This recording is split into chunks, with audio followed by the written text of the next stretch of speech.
एक गरीब लड़की की कहानी दिल छू लेने वाली। एक भयानक अंधेरी रात में मंदिर की सीढ़ी पर मंदिर पर लगे लाइट की रोशनी साधारण 15 साल का लड़का पढ़ाई करते दिखा। ठंड के दिन थे, वो ठंड से काँप रहा था लेकिन पढ़ाई में खोया हुआ था।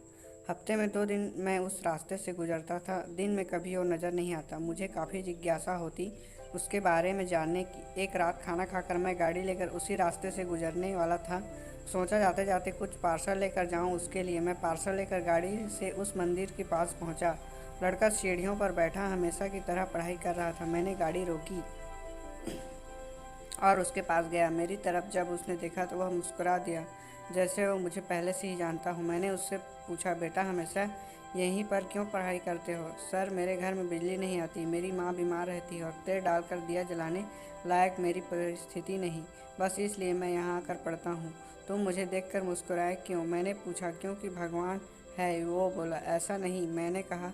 नहीं, आप भगवान ही हैं, वो बोला। चलो वो सब जाने दो, मुझे बताओ, क्या तुम खाना खा लिए हो? क्योंकि मैं तुम्हारे लिए खाने का पार्सल लाया हूँ। देखा, इसीलिए मैं आपको भगवान कह रहा था। आज मुझे बहुत भूख लगी है। सुबह से मैंने कुछ भी नहीं खाया, लेकिन मुझे इस बात की ज़रा भी चिंता नहीं थी कि मैं जानता था वो भगवान जिसने मुझे भूख दी है वो मुझे पेट पेट भर खाना भी खिलाएगा। किसी न किसी रूप में आकर मुझे खाना देगा। और आप खाना लेकर आ गए, आप भगवान ही हो ना। मेरे पास कोई शब्द नहीं थे। अनजान मेरे हाथों पुण्य का काम हो रहा था। हर दिन कर्जे में डूबे होने के कारण ऊपर वाले को उस भगवान को कोसता था।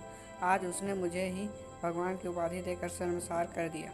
आधा खाना खाकर उसने आधा बचा लिया और मुझसे बोला कि सर, आप 5 मिनट यही ठहरिए, मैं यह खाना मेरी माँ को देकर आता हूँ। मंदिर से कुछ दूर एक पुराने घर की तरफ जाते हुए उसे मैंने देखा। कुछ मिनटों के बाद वह वापस लौट कर आया। उसके हाथों में मुट्ठी भर फूल थे। उसने वो मेरे पैर में रख दिया और बोला, माँ ने कहा जिस भगवान ने हमारा पेट भरा उसके चरणों में थोड़े फूल तो चढ़ाने ही चाहिए। मेरे आंखें बंद हो गई और उसमें अपने आप आंसू निकल गए। आंखें खोलकर जब मैंने उसके पुराने घर की तरफ देखा तो उसके घर के सामने बड़े पत्थर में मुझे प्यारी सी मुस्कान दिखाई दी। उस लड़के की आंखों में मुझे साक्षात भगवान दिखाई दे रहा था। दोस्तों, कहते हैं कि भगवान सबकी मदद करते हैं, वह खुद सामने नहीं आते। कैसा लगा ये कहानी? हमें कमेंट करके ज़रूर बताएं और इसी तरह की स्टोरी देखने के लिए हमारे चैनल को सब्सक्राइब करें। हमेशा हमें भगवान के ऊपर विश्वास करना चाहिए। थैंक